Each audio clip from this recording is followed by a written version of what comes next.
Hi, നിങ്ങൾ നല്ല ആരോഗ്യം ആഗ്രഹിക്കുന്നുണ്ടോ?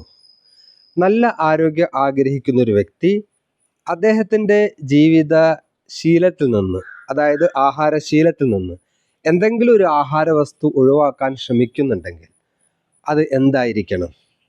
ഒരുപക്ഷെ ഞാനത് ചീത്തയാണെന്ന് പറഞ്ഞാൽ പോലും പെട്ടെന്ന് ഉൾക്കൊള്ളാൻ പറ്റില്ല. അത്രയും സുന്ദരമായ വെളുത്ത മധുരമുള്ള പഞ്ചസാര, അല്ലേ? White sugar is white poison എന്നാണ് ഗാന്ധിജി പറഞ്ഞിരിക്കുന്നത്. എൻ്റെ കയ്യിൽ രണ്ട് പുസ്തകമുണ്ട്. വെളുത്ത പഞ്ചസാര വെളുത്ത വിഷം, അതേപോലെ തന്നെ ഷുഗർ ഈസ് സൈലന്റ് കില്ലർ എന്നൊരു പുസ്തകവും.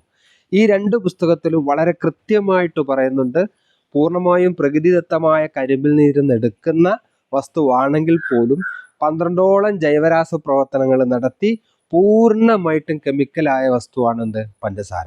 100% കെമിക്കലാണ് വെളുത്ത പഞ്ചസാര. അത് നമ്മുടെ ശരീരത്തിലെ കാൽസ്യത്തെ നശിപ്പിച്ച് നാഡീഞരമ്പുകൾക്ക്, എല്ലുകൾക്കും പല്ലുകൾക്കും എല്ലാം ദോഷം ചെയ്യുന്നതായിട്ട് സയൻറ്റിഫിക് ആയിട്ട് പ്രൂവ് ചെയ്ത. എന്നിട്ട് പോലും ജനങ്ങൾ മധുരത്തിന് വേണ്ടി അത് ഉപയോഗിക്കുന്നു. നല്ല ആരോഗ്യം ആഗ്രഹിക്കുന്നു. നിങ്ങൾക്ക് നല്ല ആരോഗ്യത്തിന് വേണ്ടി എന്തെങ്കിലും ഒന്ന് ഒഴിവാക്കാൻ ആഗ്രഹിക്കുന്നെങ്കിൽ ഈ പഞ്ചസാര ആയിരിക്കട്ടെ എന്ന് പ്രത്യേകം ഓർമ്മപ്പെടുത്തുന്നു. ഓക്കെ.